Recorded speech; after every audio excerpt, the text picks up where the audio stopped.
ناظرین السلام علیکم، آپ کا میزبان عدنان حیدر، پروگرام خبر نشر نصرت جاوید ہمارے ساتھ۔ نصرت، بڑے عرصے کے بعد آج کوئی ہمارا جو پروگرام ہے وہ ایک اچھی خبر سے اس کا آغاز ہوگا کہ بالآخر بڑی محنتوں کے بعد، کوششوں کے بعد Pakistan international air lines PIA آج بک گئی سر۔ اٹس اے گڈ نیوز نا، آف کورس۔ ظاہر ہے، بالکل ہے، اچھی خبر ہے، کیونکہ بہت عرصے سے ہم سن رہے ہیں جتنے بھی جن کو اکنامکس آتی ہے، میں تو بھائی اکنامک لٹریٹ ہوں، کہتا رہتا ہوں کہ جی ریاست کا کام نہیں ہے کہ وہ کاروبار کرے، اور وہ بھی خسارے والے، اور کہ اس کو خسارے بڑھا والے کبھی 100 ارب روپے کہتے ہیں، کچھ کہہ رہے ہیں کہ غالباً اس سے کم ہے، لیکن جو زیادہ تر لوگ جن کے لکھی بات پر یا کہی بات پر میں جاہل اعتبار کرتا ہوں، وہ یہ کہتے ہیں کہ ہر سال حکومت پاکستان میرے اور آپ کے دیے ٹیکسز سے 100 ارب روپے کا خسارہ برداشت کر رہی تھی PIA چلانے کے، ٹھیک۔ تو آج بہرحال اس کو فارغ کر دیا گیا ہے، حکومت نے ہاتھ اٹھا جان چھڑوا لی گئی۔ تو لیکن کتنے کی بکی ہے؟ 1 ارب 35 میرے خیال میں 135 ارب، سوری 135 ارب RF حبیب گروپ نے یہ بولی جیتی ہے۔ اب اس میں سے حکومت پاکستان کو کتنے آئے گے؟ میرے خیال میں کہیں پڑھ رہا تھا کہ شاید کو 70-72 ارب روپے آئے۔ نہیں، صرف پاکستان کی حکومت کو جو ہے صرف 10 ارب ملے۔ بس یہ ایک بات ہے جو کہ سمجھانے کی ہے لوگوں کو، اور میں اس کو کوئی نیگیٹو وے میں نہیں کہہ رہا ہوں، میں اسٹل کہہ رہا ہوں کہ بہت عرصے سے ہم سن رہے ہیں کہ جی پاکستان کے معاشی جو مسائل اور مجبوریاں اور یہاں جو ریفارم نہیں ہو رہی، چیزیں آگے نہیں بڑھ رہی، اس کی بہت بڑی وجہ یہ ہے کہ ریاست نے ادارے بنا رکھے ہیں جہاں مفت خور بیٹھے ہوئے ہیں، ہاں، اور وہ میرے اور آپ کے دیے ٹیکس بجائے عوامی بہبود و ترقی پر خرچ ہونے کے اس طرح کے اداروں کو زندہ رکھنے کے لیے خرچ ہو رہے ہیں۔ یہ ایک تھیوری ہے جو کہ نہ صرف یہاں بلکہ پوری دنیا بھر میں، مثلا یہ کہ بھی سوشلزم تو ناکام ہو گیا، چین میں بھی ناکام ہو گیا، روس میں بھی ناکام ہو گیا، تو شاید یہ درست ہوگی۔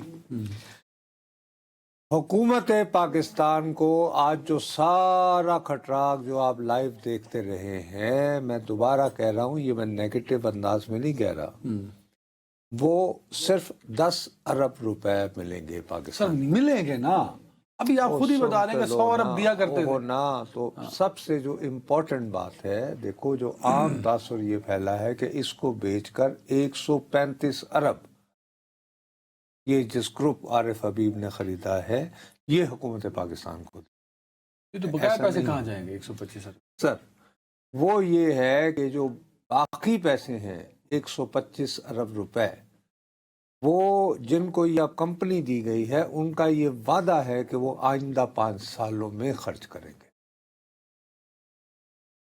نہیں، آپ کہہ رہے ہیں کہ 10 ارب روپے دے کے PIA ساری عارف حبیب کی ہو جائے گی؟ ایسا نہیں ہوگا۔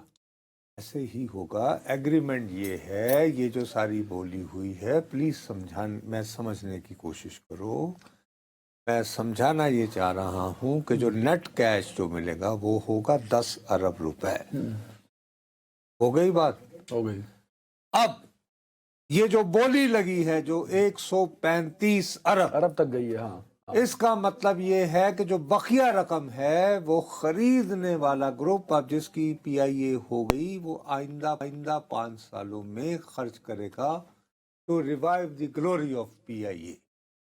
ٹھیک ہے۔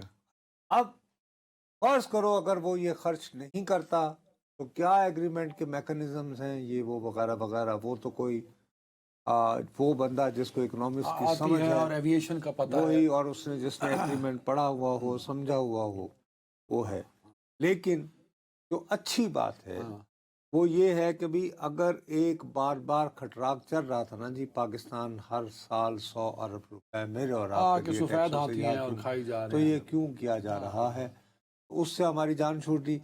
اب یہ دیکھتے ہیں کہ بھئی یہ پرائیویٹائزیشن رنگ لاتی ہے یا نہیں۔ Of course. اور یہ دوسری بات یہ ہے کہ بڑی امپورٹنٹ بات یہ ہے جو میں سمجھتا ہوں کہ 19 سال بعد یہ پہلی میجر آپ کی پرائیویٹائزیشن بالآخر ہو گئی نا، ہو گئی۔ تو اٹس اے گڈ انڈیکیشن اور اس میں جو دوسری بات ہے کہ فرض کرو اگر باقی آئندہ 5 سال میں وعدے کے مطابق اور یہ جو آج جو آکشن ہوئی ہے اس کے نتیجے میں 125 ارب روپے کی آئندہ 5 سالوں میں مستقل سرمایہ کاری ہوتی ہے ایز پر ایگریمنٹ اور شیڈول جو بھی ہے، تو اس سے ایک اور بات بھی تو ثابت ہوتی ہے کہ ہم جو در بدر گھومتے رہتے ہیں کہ جی غیر ملکی انویسٹمنٹ اور فلانی اور ڈھماکڑی، تو آپ کے اپنے ملک کے اندر ایسے سرمایہ کار موجود ہیں جو انویسٹ کرنا جو چاہتے ہیں، اتنی انویسٹمنٹ کرنے کی استطاعت رکھ مطلب جو لکی گروپ والے تھے وہ تو پاس رہے نا، انہوں نے بھی بہت کمپیٹ کیا، تو دیر از پوٹینشیل کہ لوگ انویسٹ کرنا چاہتے ہیں. جو ہے سرمایہ کار موجود ہے. سوال اٹھتا ہے کہ وہ اب تک اپنا ہاتھ کیوں روکے ہوئے بیٹھا ہوا تھا؟ تو اس نے اپنا ہاتھ کھولا نا، ایک یہ انڈیکیشن ہے نا کہ معاشی طور پہ چیزیں بہتر ہونا شروع ہوئی ہیں، اور دوسری جانب پولیٹیکلی بھی ایک سیاسی استحکام کی خبریں آنا شروع ہو گئی ہیں آہستہ وہ آہستہ. کیسے؟ یہ کب آئی آپ کو؟ نہیں آ جائی نا سر.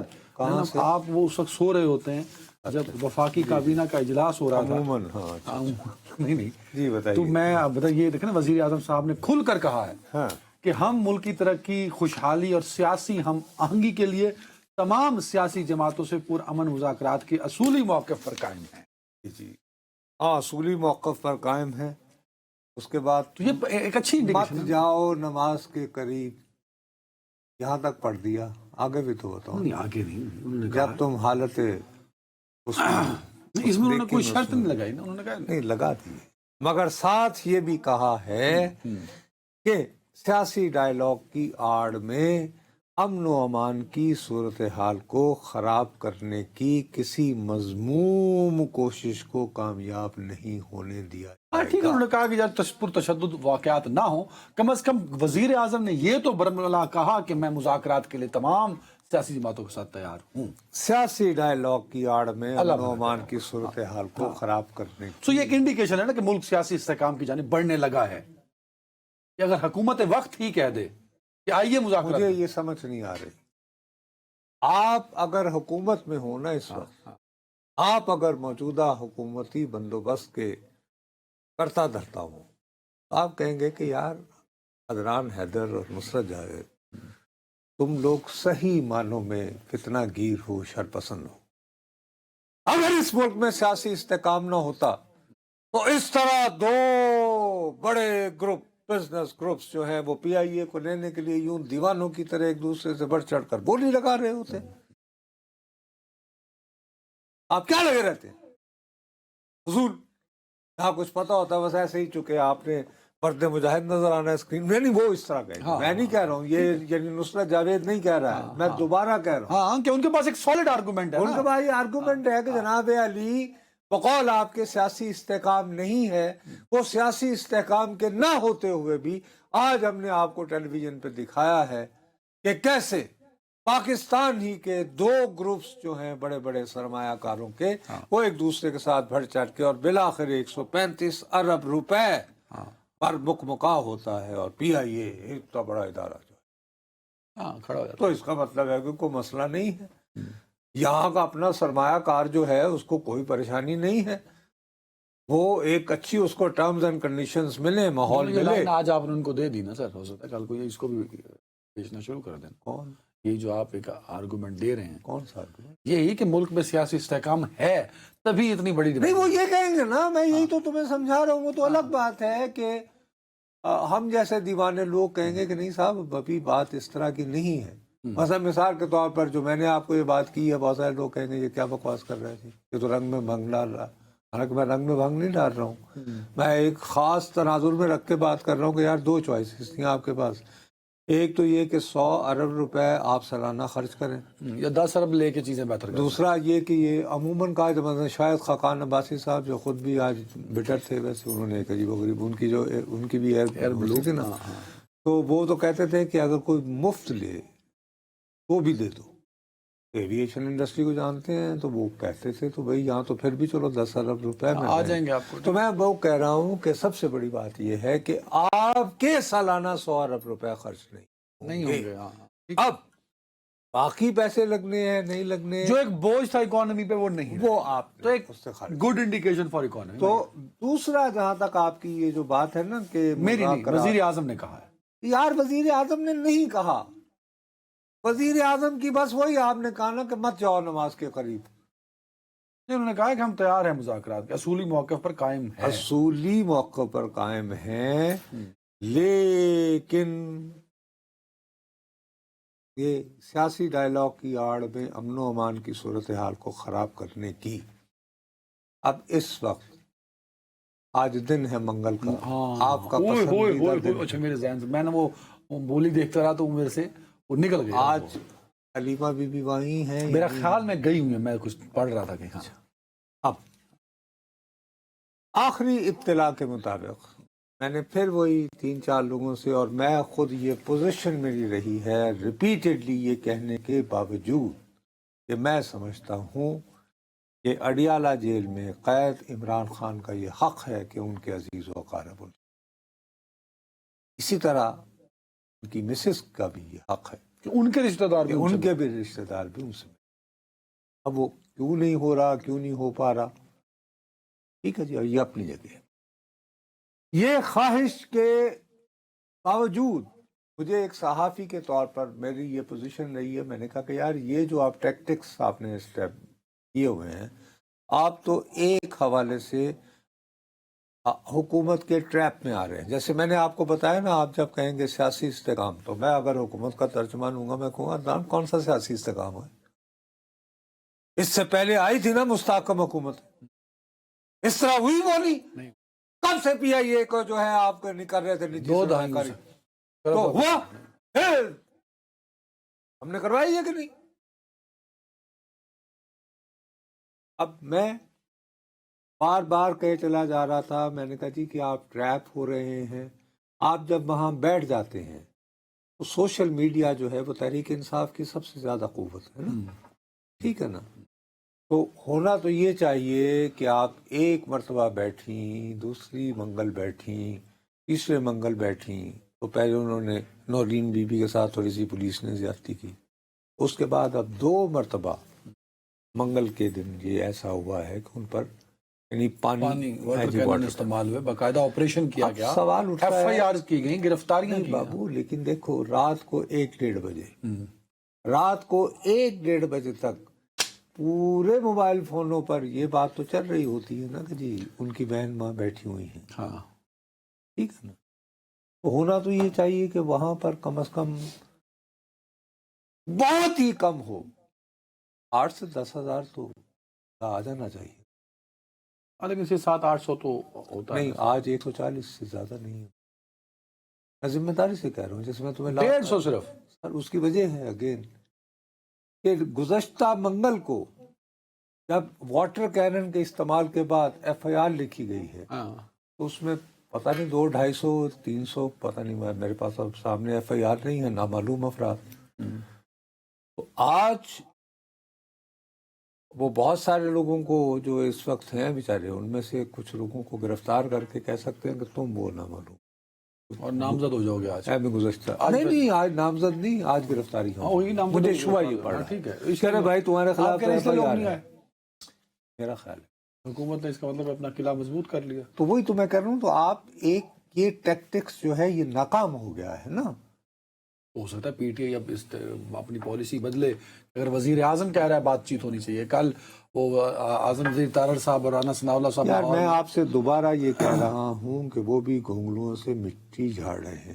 دیکھیے تحریک انصاف کے بانی نے مذاکرات کا یا آئندہ کی اسٹریٹجی طے کرنے کا حق اور اختیار کس کو سونپ دیا؟ میرا خیال محمود اچکزئی صاحب کو شاید. محمود خان اچکزئی۔ ہاں ہاں. اب محمود خان اچکزئی صاحب نے باقاعدہ ان کی سوشل میڈیا پہ وائرل ہے اس وقت خطاب پہ وہ کر رہے تھے کہ تحریک تحفظ آئین پاکستان بھی کانفرنس، اس کے دوران وہ کھل کے کہہ رہے ہیں کہ بھائی ان لوگوں نے یعنی حکومت نے، انہوں نے تو ووٹ چوری کیا ہے، تو کوئی شخص، اور انہوں نے مخاطب کیا اسد قیصر کو جو پی ٹی آئی کے سابق ہو سکتا ہے کہ جو اندرون خانہ میٹنگ ہو رہی تھی وہاں اسد قیصر صاحب یہ کہہ رہے ہوں سافٹ وے میں کہ جی ہمیں مذاکرات ہاں انگیجمنٹ تو بڑھنا ٹھیک چاہیے. ہے. آئی ڈونٹ نو.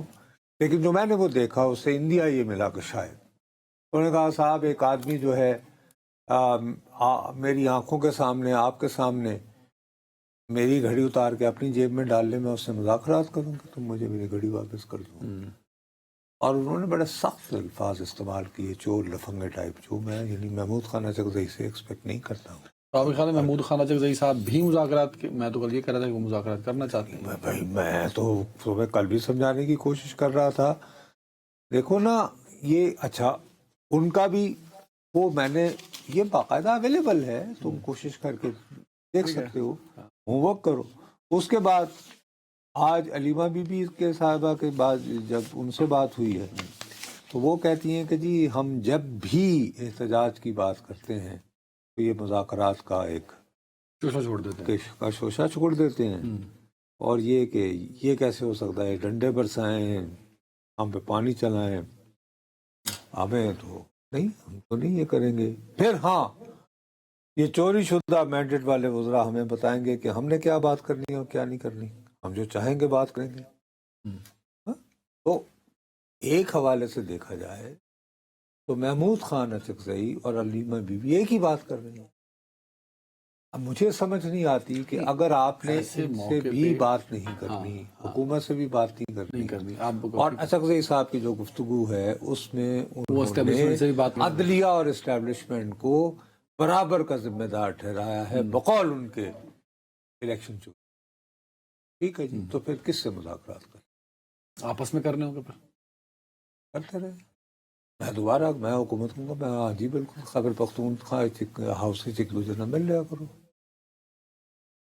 تو اس کا مطلب ہے حکومت اب آج کی جو صورتحال ہے کچھ لوگوں نے یہ کہا کہ یار آج کا آپ کی طرح جیسے آپ بڑے خوش فہمی میں مبتلا ہو گئے تو تحریک تحفظ پاکستان آئین پاکستان سے تحفظ کرنے والے کچھ لوگوں نے میری اطلاع کے مطابق یہ کہا کہ جی ہم یہ آفر ہے اس کو میرا خیال ہے کنسیڈر کریں مذاکرات کی. تو کچھ لوگوں نے کہا کہ ہاں آپس میں ان کے آپس میں جب وہ گپ شپ ہوئی ہے تو انہوں نے کہا کہ جی ٹھیک ہے ہم کہتے ہیں آپ آج منگل ہے آپ علیمہ بی بی کی بہنوں کی ملاقات کروا دیں بھائی سے اگر آپ واقعی مذاکرات وہ تو شہباز شریف تو نہیں کرا سکتے نا سر. تو پھر ان سے مذاکرات کیوں کریں. وہ تو پنجاب گورنمنٹ کرانے ملاقات تو پنجاب گورنمنٹ کرا سکتی ہے. تو ایک ہی بات ہے پاکستان مسلم لیگ نونی کی حکومت ہے نا وفاق میں بھی اور وہاں بھی نہیں وہاں کوئی اور ہو سکتا ہے وزیر اعظم کو انگیج کیا جائے کہ ہم بات چیت کرنا چاہتے ہیں آپ پنجاب گورنمنٹ سے کہیں کہ ہماری ملاقات کرائیں. ان سے پہلے بھی تو بات ہوئی تھی نا ٹھیک ہے نا. تو وہ یہ ہے کہ لیکن وہاں پر بھی ایسے لوگ بھی ہیں اور میں ان کی بات سے اتفاق کرتا ہوں. وہ یہ کہتے ہیں کہ ایک طرف ہم اس پچ پہ جا رہے ہیں دوسری طرف یہ ہم یہ کہیں کہ جی آپ مذاکرات پہ سنجیدہ ہیں تو پہلے تو خدا کے لیے ملاقات کروائیں آپ تحریک انصاف کے پانی کی ان کی بہنوں سے کچھ تو اچھا جسچر دیں. وہ یہ سمجھتے ہیں یہ بہت چھوٹی بات. اب اس میں ایک اور قضیہ اگر حکومت ملاقات کروا دے اور ایک ملاقات کا ایک میکانزم بھی بنا دے تو کیا تب تحفظ آئین پاکستان یا پی ٹی آئی انگیجمنٹ یا مذاکرات کروا سکتی ہے؟ بابا پہلے تو یہ بات ہے کہ تحریک تحفظ آئین پاکستان کے درمیان یہ کنسنسس نہیں ہو پایا کہ ہم حکومت کو یہ کہیں کہ اگر آپ واقعی مذاکرات کے لیے سنجیدہ ہیں تو پہلے یہ ملاقات کا بندوبست کریں منگل کے دن اور اس کے بعد بات ہوگی. اور نہیں آج یہ نہیں پھر جمعرات کے دن باقی جمعرات کی جو ملاقاتیں ہوتی ہیں پہلے آپ یہ سلسلہ تو دوبارہ شروع کریں نا. تو اس منگل اور جمعرات کو آپ کریں تو by the time comes to next week تو ہم سوچیں گے کہ بھی کیا نیگوسیشن. تو اگر مذاکرات کا دور چلنا ہے تو بال جو ہے وہ گورنمنٹ کی کورٹ میں ٹیکنیکلی. علیمہ خان صاحب یہ کہہ رہے ہیں کہ پہلے ملاقات تو کرائیں وہ تو یہ پہلے یہ تو بتائیں لیکن جو لوگ یہ کہہ رہے ہیں کہ جی خالی ملاقات کا مطالبہ کرنا بہت چھوٹا مطالبہ ہے مختصر مطالبہ. اصل بات جو ہے وہ تو ہمیں نیا الیکشن ہمیں مذاکرات کا ہمارا ایجنڈا صرف اور صرف یہ ہوگا کہ نیا الیکشن کمیشن بنے، ٹھیک ہے جی، اور اس کے تحت جو ہے، ٹھیک ہے، میں آپ کی بات سمجھ گیا ہوں. آپ یہ بتا رہے ہیں مطالبات جن کا ذکر ہم کل بھی کر چکے ہیں، مطالبات ہیں. یہ ایک ہوتی ہے کہ مذاکرات اور بات چیت کے ذریعے کیا نکلا. آپ وہ یار وہ کہہ رہے ہیں تم نے میرا ووٹ چوری کیا، تم نے میری جو ہے وہ گھڑی چوری کر لی ہے، میں تو چور اور لفنگے سے بات ہی نہیں کرنی، تم ابھی تک مذاکرات کیے چلے جا رہے ہو، میں کیا کروں؟ آخر میں تو آپ کو دیکھیں نا، آپ تاریخ، حالیہ تاریخ اٹھا کے دیکھیں، وہ مشرف کا دور ہو، وہ زرداری صاحب کا ہو، وہ نواز شریف کا ہو، وہ عمران خان کا ہو، ان تمام ادوار میں وہ 10 سال گزرنے کے بعد کب این آر او کی بات شروع ہوئی تھی محترمہ بے نظیر بھٹو، 6-7 تھا شاید، ٹھیک ہے جی. ہاں 8 سال لگ گئے. تو مشرف صاحب کو آئے ہوئے کتنے دن ہو گئے تھے؟ نہیں آئے، ان کو 8 سال لگے نا، 7.5 تو 8 سال بعد. اچھا، اور کیا اس وقت محترمہ بے نظیر بھٹو جیل میں تھی؟ نہیں، کہاں تھی؟ وہ تو باہر تھی نا سر، دبئی اور لندن. آج جن سے بات کرنی ہے وہ کہاں ہے؟ وہ تو جیل میں.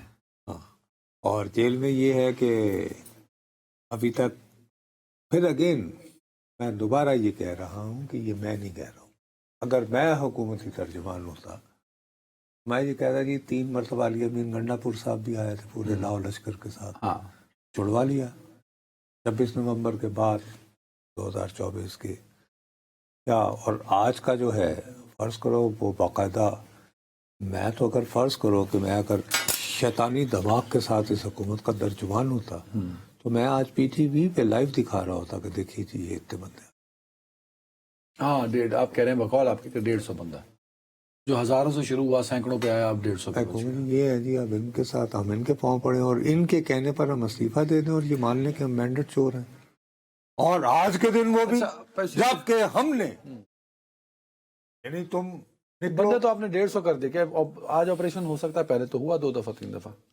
میرا اپنا خیال ہے کہ جو بچے ارد گرد وہاں پہ اس وقت جمع ہیں ان میں کچھ لوگوں کو گرفتار کیا جا سکتا ہے کہ آپ وہ نامعلوم وہ جس کا ایف آئی آر جیسا پچھلے ہفتے سے. تو میں عرض یہ کرنا چاہ رہا ہوں کہ بابو کوئی نہ کوئی حکمت عملی بدلنی ہو. دوسری صورتحال یہ ہے کہ ایک طرف تو یہ ہے پی ٹی آئی اور باقی جماعتیں، دوسری طرف جو ہیں مولانا فضل الرحمان، میں کل بھی آپ کو کہہ رہا تھا اس طرف ہم توجہ نہیں دے رہے ہیں. انہوں نے اپنا بالکل الگ سے ایک ٹریجیکٹری بنا لی جو تحفظ آئین پاکستان سے ہی مختلف ہے. نہیں مطالبہ ان کا بھی ہے، وہ کہتے ہیں کہ جی نئے الیکشن کرائے جائیں، لیکن وہ یہ کہتے ہیں 2018 کا الیکشن بھی چورایا گیا تھا، 2024 کا بھی چورایا گیا تھا. اس کے باوجود اگرچہ میں نے 26ویں ترمیم میں ووٹ بھی دے دیا لیکن اب جو ہے 27ویں ترمیم کے بعد معاملہ ناقابل برداشت ہو گیا ہے. آئین وہ آئین نہیں رہا. ہاں، تو اب جس دو میں میرے نہیں، والد مرحوم نے دستخط کیے تھے، تو مجھے بھی نئے انتخاب سے کم کسی بات پہ میں رضامند نہیں. ایک طرف تحفظ آئین پاکستان اور پی ٹی آئی کا ایکسٹریم ہے، ایک طرف مولانا صاحب کا ایکسٹریم ہے، اور ایک طرف ہے حکومت. تینوں ایک پوائنٹ پر بیٹھ نہیں رہے کہیں. رہے ہو. میں ایک اور بات ہوں، ہاں، ایک کمپٹیشن ہو گیا ہے اب تحریک تحفظ آئین پاکستان ورسز مولانا فضل الرحمان اور ان کے مدارس کے نام سے وہ جو اپنا ایک الگ سے وہ ٹریجیکٹری بنا رہے ہیں. یار اب کمپٹیشن یہ ہے کہ ان میں سے کون جھکتا ہے. اور اس کمپٹیشن کا فائدہ ہوگا حکومت کو، یا پوزیشن دی وانڈ پہ گئی. would be delighted, happy. فرض کرو یہ جو 2 روزہ کانفرنس ہے اس میں مولانا بھی بیٹھے ہوتے تو اور زیادہ امپیکٹ ہوتا، تو اس کا امپیکٹ کہیں زیادہ ہوتا. اور فرض کرو کسی نہ کسی اور ایک طرح اسٹرانگ پولیٹیکل میسج ہوتا. آبزرور کے طور پر ہی صحیح، پیپلز پارٹی کی بھی اگر نمائندگی بڑے آپسی لیول پہ بھی ہو جاتی کہ جی ٹھیک ہے فی الحال ہم آبزرور کے طور پر بیٹھیں گے ٹو جج دا موڈ what to do.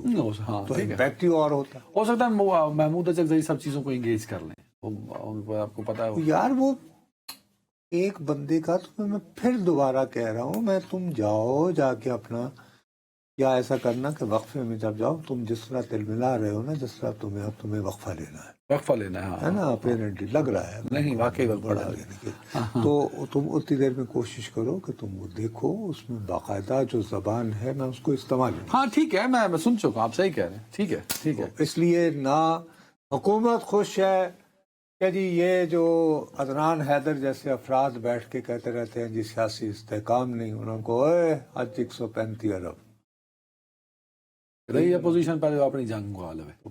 تو باقی رہی وہ آپس میں کر لیں، باقی بھائی ہمیں تو اگر چلیں. ایک یہاں پہ ایک ہمارے اپنے پاکستانی انویسٹرز کا گروپ ٹھیک ہے جی، کہہ رہا ہے کہ ہم یہ انویسٹ کریں گے اور ہمارے ساتھ سے 100 ارب روپے یعنی جو بوجھ تھا وہ بوجھ ختم ہو گیا. چلیں ایک بریک لیتے ہیں، تو ہم کیوں کسی کے پیچھے ایک بریک. وہ یہ کہیں گے.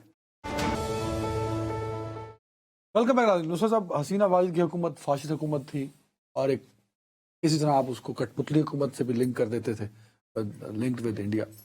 آج میں نے آپ کا وہ کالم بھی پڑھا، وہ بنگلہ دیش جہاں آپ نے ذکر کیا، وہاں تلنگے اور ہمارا لوگوں کا ایک بڑھتا اثر و رسوخ آپ نے لنک کر دیا اس تنظیم سے، جو طلبہ تنظیم اسٹوڈنٹس آئے اور انہوں نے ہٹائی اس حکومت کو. اب وہ خائف ہے ان تلنگوں سے جو ان کی پاور کا فائدہ اٹھانا چاہتے ہیں، کچھ اس طرح کا حوالہ دیا آپ. لیکن میرا سوال یہ ہے کہ فاشسٹ حکومت جانے کے بعد بھی معمولات زندگی بنگلہ دیش میں معمول پر نہیں آ رہے. اس کی وجہ یہ ہوتا یہ ہے کہ حسینہ واجد کے جو 15 سال ہیں اس نے سسٹمیٹکلی پوزیشن کو، اداروں کو اس طرح جو ہے تباہ کر دیا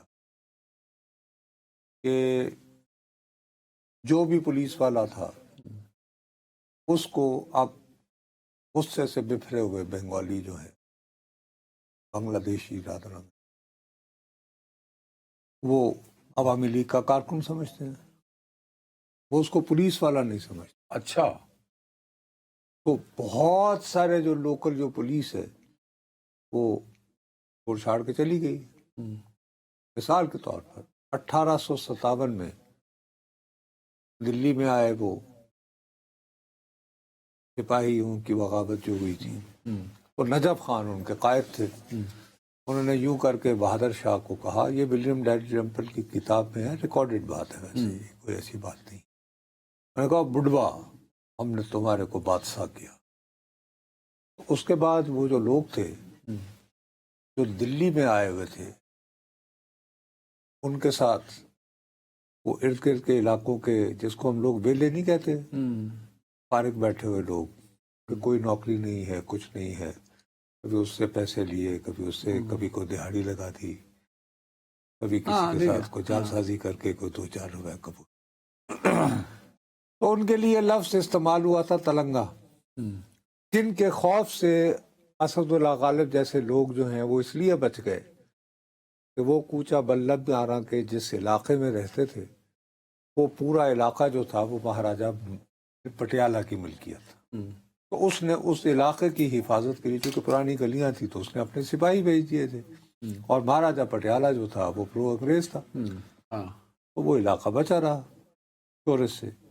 باقی لوگوں نے اپنے گھروں میں جو ہے وہ، تو بھئی کیا کریں. اب صورتحال یہ ہے کہ یہ دیکھو نا، ہونا تو یہ چاہیے تھا کہ اب اس وقت تک ڈاکٹر یونس جو ہیں، میری دانش میں تو ان کا انتخاب ہی غلط. بھئی ڈاکٹر یونس انہوں نے ساری زندگی سیاست نہیں کی ہے، معاشی معاملات کو دیکھا. بنیادی طور پر وہ ایک ٹیکنوکریٹ تھی، ٹھیک ہے، وہ ٹپک کے وہاں بیٹھ گئے. اب پولیٹیکل مینجمنٹ تو انہیں آتی نہیں ہے. اب ایک وہ ہے، دوسری طرف یہ ہے کہ وہ طالب علم ہیں، طلبہ تحریک ہے جنہوں نے حسینہ واجد کو ٹاپل کیا ہے. اب اس میں آہستہ آہستہ ایکسٹریمسٹ جو ہیں اس کو ٹیک اوور کر رہے ہیں.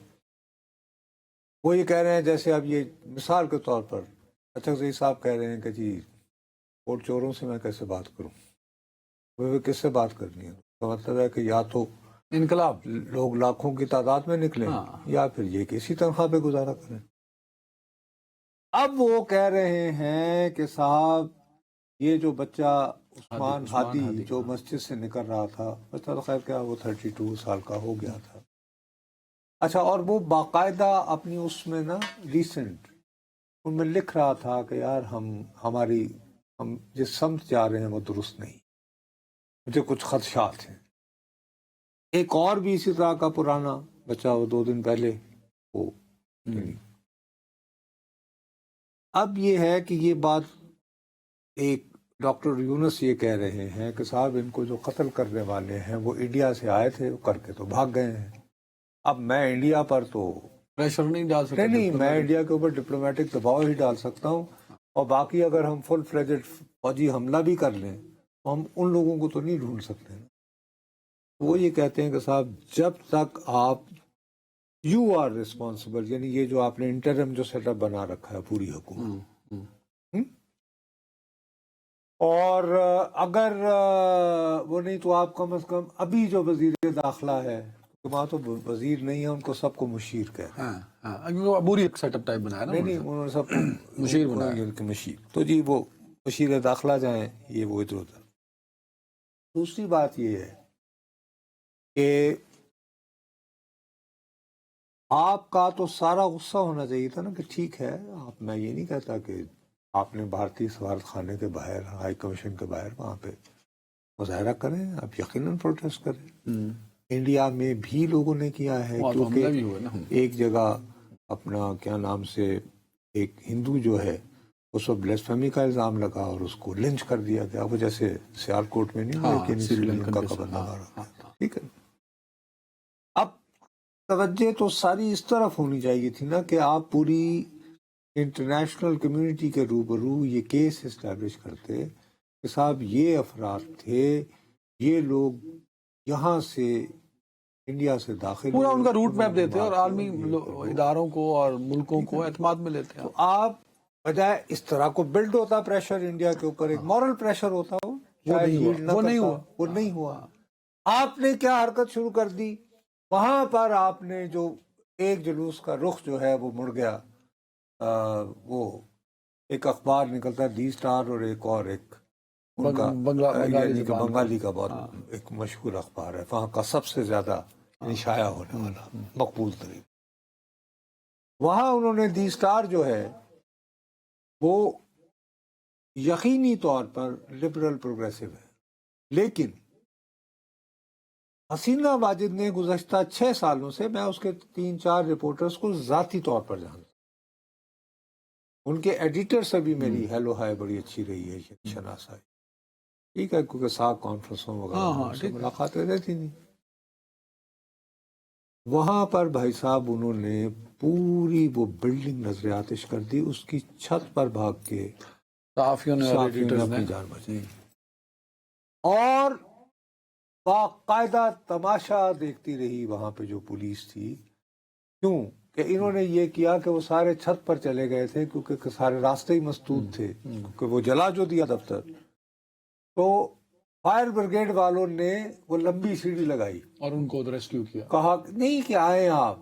اس میں سے ایک بندہ اتر رہا تھا تو اس کو پتھر مار مار کے انہوں نے میرے مدہوش کر دیا، وہ بچ گیا ویسے بیچارہ.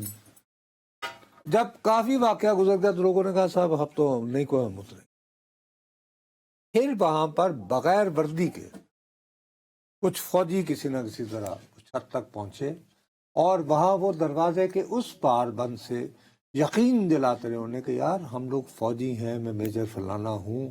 پھر اس نے اپنا نیچے سے شناختی کارڈ وغیرہ بھی پھینکا کہ دیکھو یار آئی مین اٹ، اور ہم آپ کے ریسکیو کے لیے آئے ہیں، آپ فکر نہ کریں. But you know without uniform. اب اندازہ لگاؤ نا تم کہ حالات کس طرف جا رہے ہیں. اب ایسے میں اب صحافی جو ہیں وہ یہ کہہ رہے ہیں کہ صاحب یہ کیا. اچھا، بہت سارے لوگوں کے نام لے کر صحافیوں کے، جی عدنان حیدر یہ حسینہ واجد کا چمچہ تھا، اب تک زندہ کیوں ہے؟